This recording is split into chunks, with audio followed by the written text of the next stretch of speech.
Aqui repousam os restos de um grande amigo. Um militar norte-americano de alto escalão, cuja identidade não revelarei, pelo menos por enquanto. Ele faz parte da história que quero contar-lhes, uma história obscura, na qual você provavelmente não acreditará. Mas esse é o meu dever. Semear a dúvida. Siga-me e descubra uma história que jamais foi contada.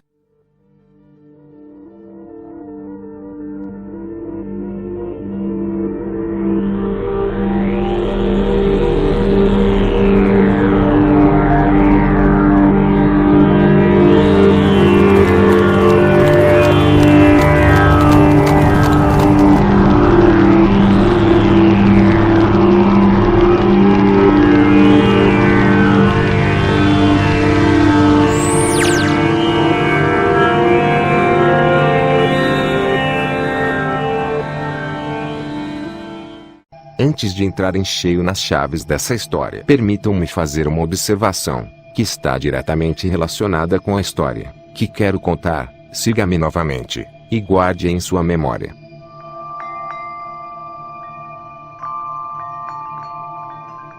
Além dessas antigas e românticas ideias sobre a Lua, e da literatura, mais ou menos fantásticas, sobre as viagens ao nosso enigmático satélite natural, a história da humanidade aparece igualmente repleta de outros não menos misteriosos fenômenos registrados na superfície lunar.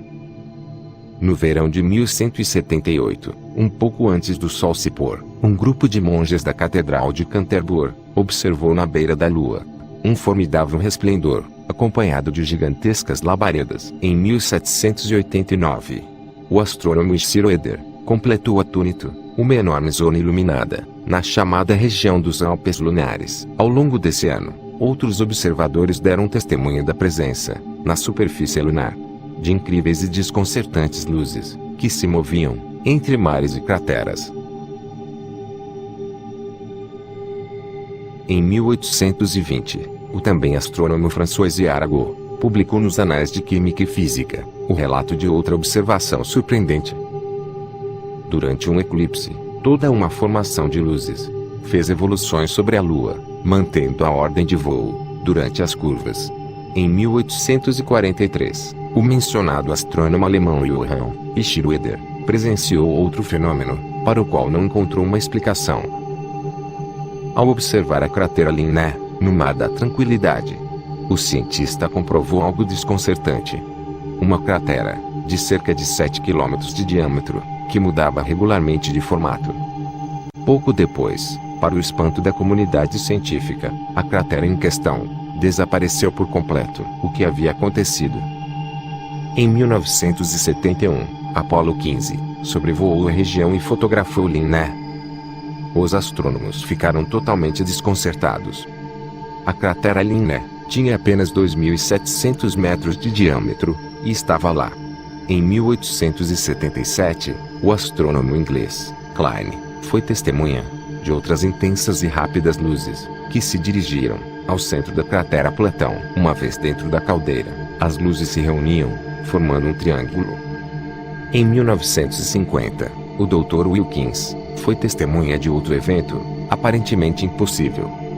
No centro da cratera Aristarchus, acendeu de repente uma grande luz, iluminando uma ampla região lunar. Grandes labaredas na superfície lunar, luzes em formação.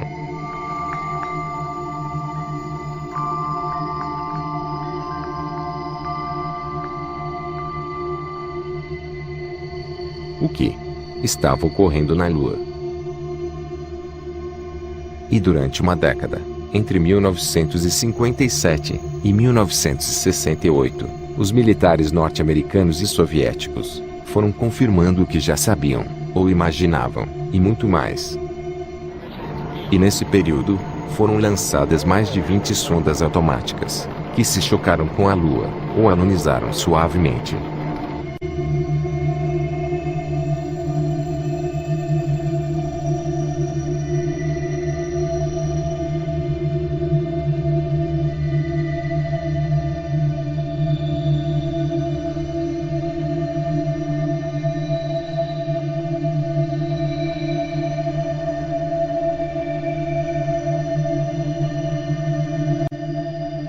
total, sem contar as imagens obtidas pela União das Repúblicas Socialistas Soviéticas, a NASA recebeu 230 mil fotografias do satélite natural. A Lua foi fotografada em sua totalidade, e de alturas muito diferentes. Mas, os militares que controlavam, e ainda controlam a Agência Espacial Norte-Americana, não divulgaram muitas dessas imagens. Por quê? O que mostravam?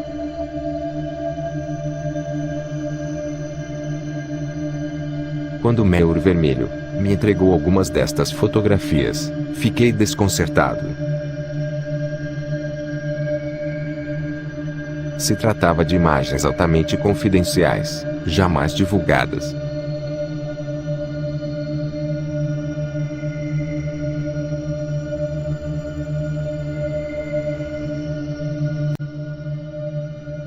Numa delas, tirada pela sonda Orbiter 2, em novembro de 1966, podia-se ver dois muros, ou estradas paralelas de 27 quilômetros de longitude. Cada uma destas construções, totalmente artificiais, tinha uma altura aproximada de 450 metros. E no muro, ou estrada da direita, se observava inclusive um curioso detalhe: a construção foi alterada, rompendo uma impecável linha reta, com uma curva de 1000 metros. Em outra fotografia, os militares norte-americanos descobriram o que chamaram de a Grande Pressa. Uma construção não menos enigmática de 5 quilômetros de longitude, ao norte do Mar Imbrium. Em 19 de novembro de 1966, a mesma Orbiter 2 captava 48 quilômetros de altura, e sobre o Mar da Tranquilidade, outra estranha formação. Nessa ocasião tratava-se de enormes pilares ou monolitos, perfeitamente alinhados de 3 em 3. No total, eram 30 obeliscos de altura idêntica. Isso, obviamente, não poderia ser uma formação natural. No total, segundo meu confidente, a NASA acabou censurando 900 fotografias. Todas elas passaram diretamente aos arquivos do Pentágono. Nelas, distinguiam-se grandes plataformas, possíveis ruínas de edifícios ou cidades, estradas e gigantescas cúpulas.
Na viagem de ida para a Lua, Apollo 11 viveu uma primeira experiência, que também foi silenciada.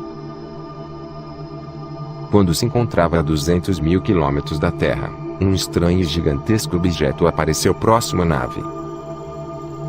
Os astronautas o descreveram como sendo um L formidável, algo similar a uma maleta aberta, embora em algumas ocasiões mudasse de forma, adotando a figura de um cilindro. A notícia vazou à imprensa, mas a NASA, fiel ao seu lema de ocultação, encerrou o assunto com uma explicação tão absurda como insustentável. O objeto observado pela Apollo 11 era somente o sobrealimentador do foguete Saturno IV. Isso era um absurdo, porque nesses momentos, a fase referida do foguete se encontrava a 10.800 quilômetros da Apollo 11, mas as mentiras da NASA apenas haviam começado. A quase 380 mil quilômetros da Terra, já muito próximo à superfície lunar, Apollo 11 descobriu outras luzes que voavam em formação.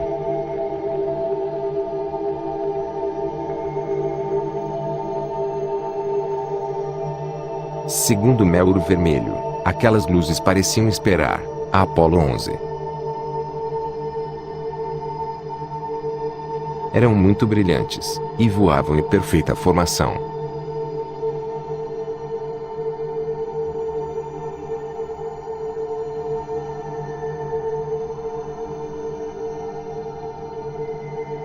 Pouco depois se afastaram, em alta velocidade, desaparecendo da superfície da Lua. Os astronautas tinham razão, aquilo parecia uma comitiva de recepção. No entanto, o mais espetacular ainda estava por acontecer.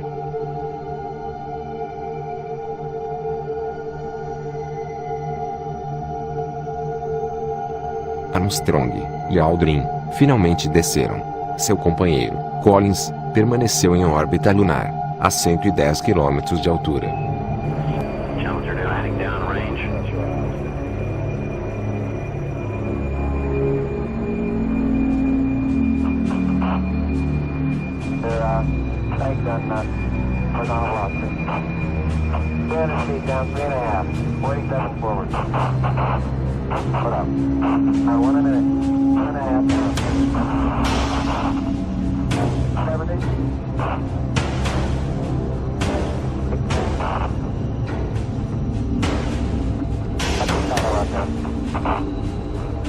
Down at 2.5. 19 forward. Altitude, velocity, light. 2.5 down. 20 feet. 15 forward. 11 forward, come down nicely, 200 feet. 4.5 down. 5.5 down. 6.5 down. 5.5 down. 9 forward. 20 feet. 100 feet, 3.5 down, 9 forward. 5%. 75. 75 feet. There's looking good, down a half. 6 forward. Challenger now heading down range.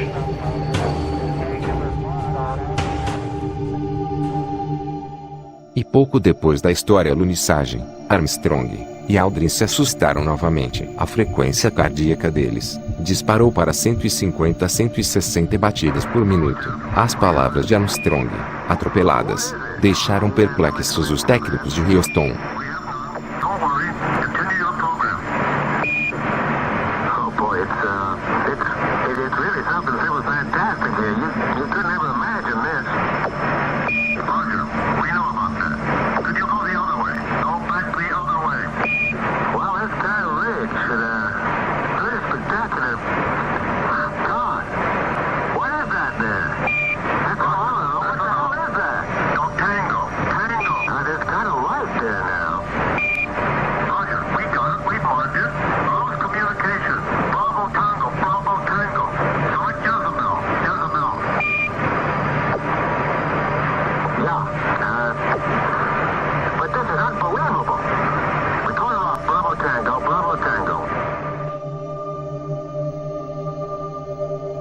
Do outro lado da cratera, Um pouco mais de 60 metros de onde a águia estava pousada, haviam aparecido algumas naves, e alguns seres, objetos em forma de discos, e perfeitamente alinhados sobre o terreno.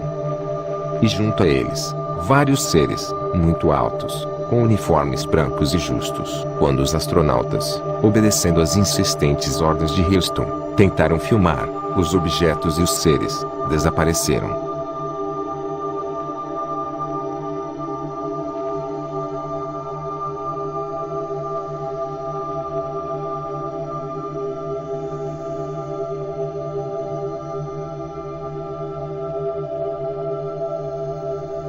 E chegou o momento culminante, o verdadeiro objetivo da Apollo 11. A razão secreta, que impulsionou os militares a conquistarem a Lua.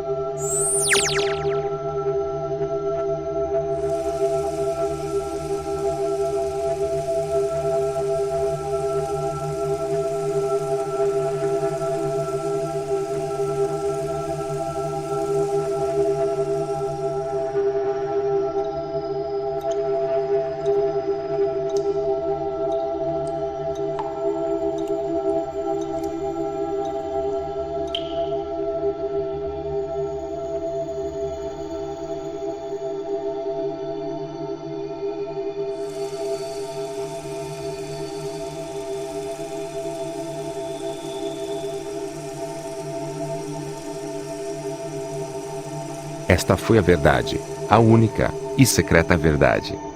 Naquele 21 de julho de 1969, Armstrong e Aldrin se afastaram escassos metros do módulo, filmando esta incrível construção. Esse filme de 14 minutos jamais foi divulgado pela NASA.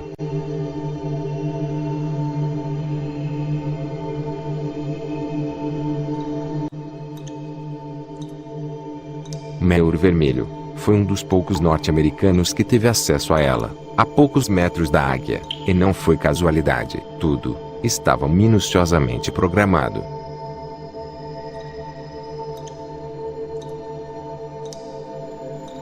Estas misteriosas ruínas, como outras igualmente filmadas pelas demais Apolos, haviam sido fotografadas anteriormente pelas distintas sondas automáticas.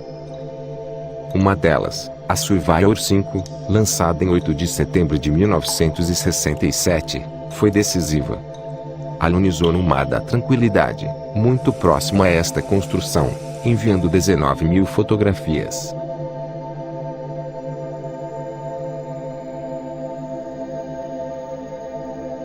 Edifícios em ruínas, edifícios na superfície da Lua, edifícios aparentemente muito antigos.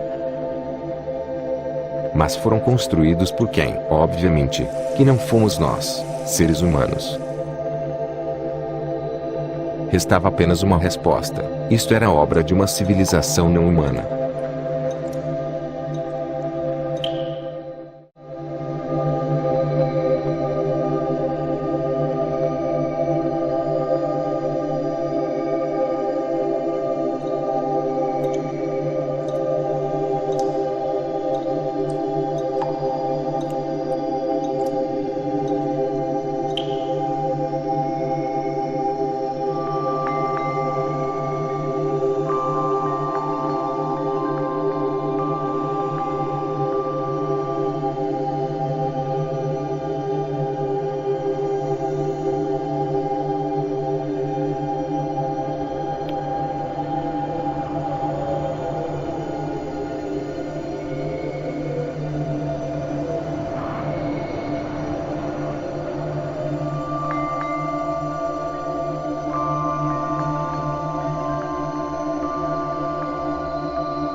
Os militares haviam completado a primeira parte de seu plano diabólico. Agora, faltava a segunda parte.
Segundo meu informante, os astronautas continuaram com o programado, recolheram amostras dos muros, tiraram medidas e se retiraram.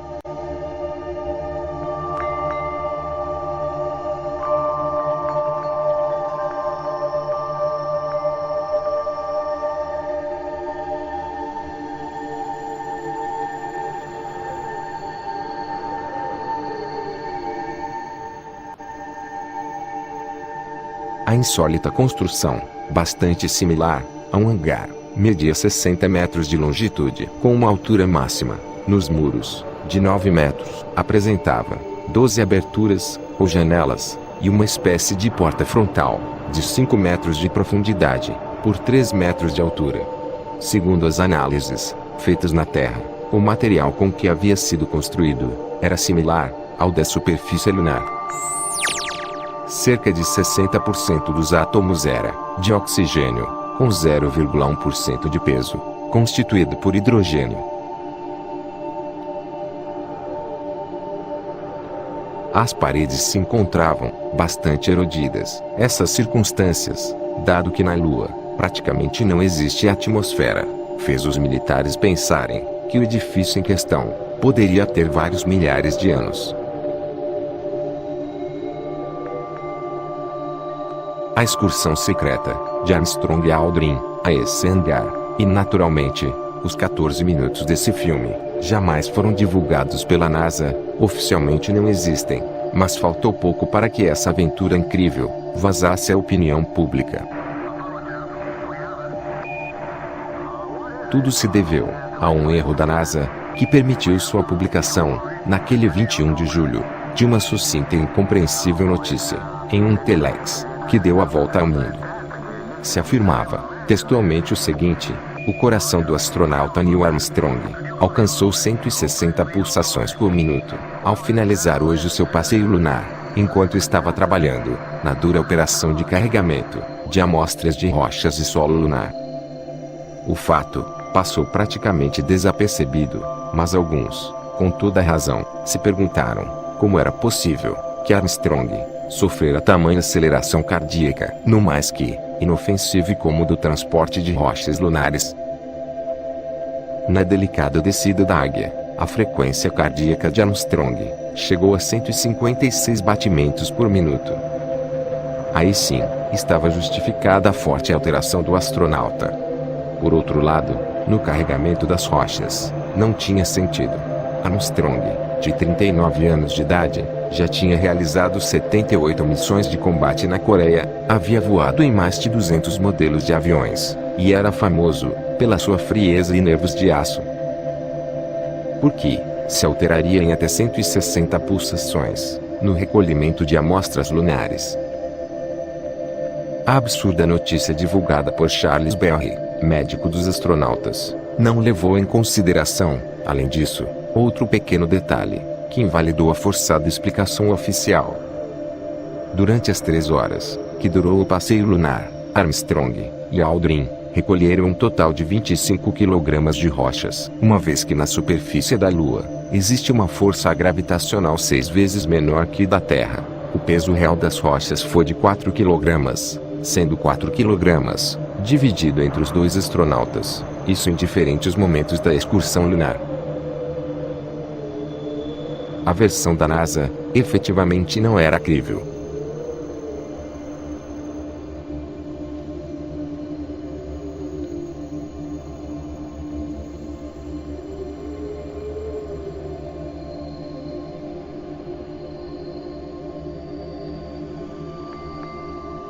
Mais uma vez, mentiram. Não foi o insignificante peso das rochas que precipitou o coração de Armstrong. Foi a visão daquele edifício. Apesar de sua excelente preparação física e mental, o astronauta, consciente da transcendência do que tinha diante de si, não pôde evitar a lógica e intensa emoção. E o mesmo ocorreu com Aldrin, mas a frequência cardíaca desse último não foi registrada, porque os circuitos eletrônicos do traje espacial não estavam conectados ao console que recebia as informações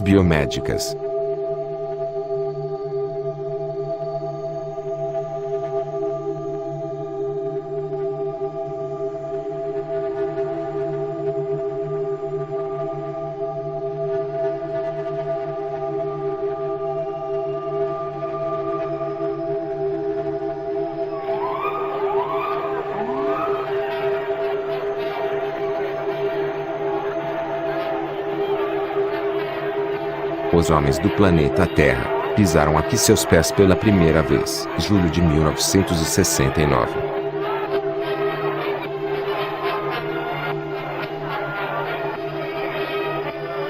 Assim dizia a inscrição na placa, deixada pela Apollo 11, em um dos pés da Águia, o módulo lunar que provavelmente ainda estaria na Lua. Vieram em missão de paz, mais uma mentira da NASA e de seus proprietários, os militares norte-americanos.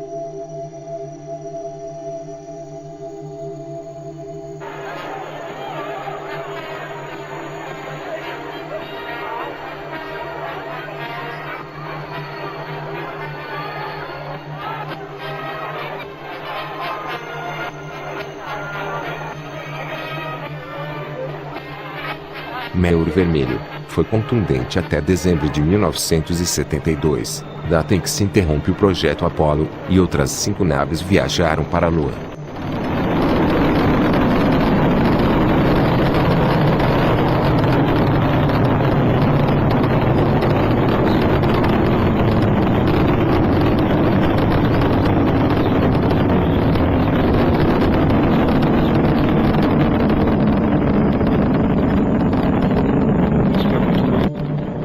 E filmaram novamente as construções, e depois, essas edificações foram bombardeadas e destruídas. E existe a fundamentada suspeita de que os Estados Unidos da América teria utilizado armas táticas nucleares contaminando a Lua.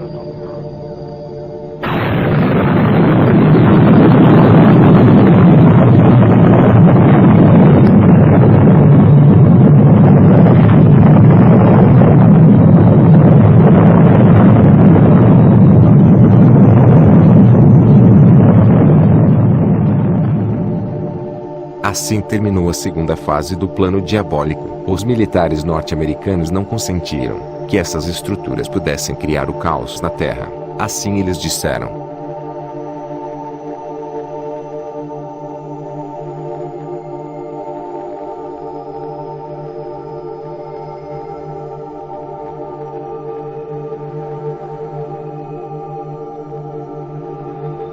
Sim, amigos. Nas demais missões Apollo, aconteceram muitas coisas estranhas e secretas. Mas essa é outra história que, quem sabe um dia eu decida contar, supondo é claro que eu esteja vivo. Com certeza, desde aquele dezembro de 1972, já se passaram mais de 30 anos. Estamos pensando mesmo. Por que nunca retornamos à Lua?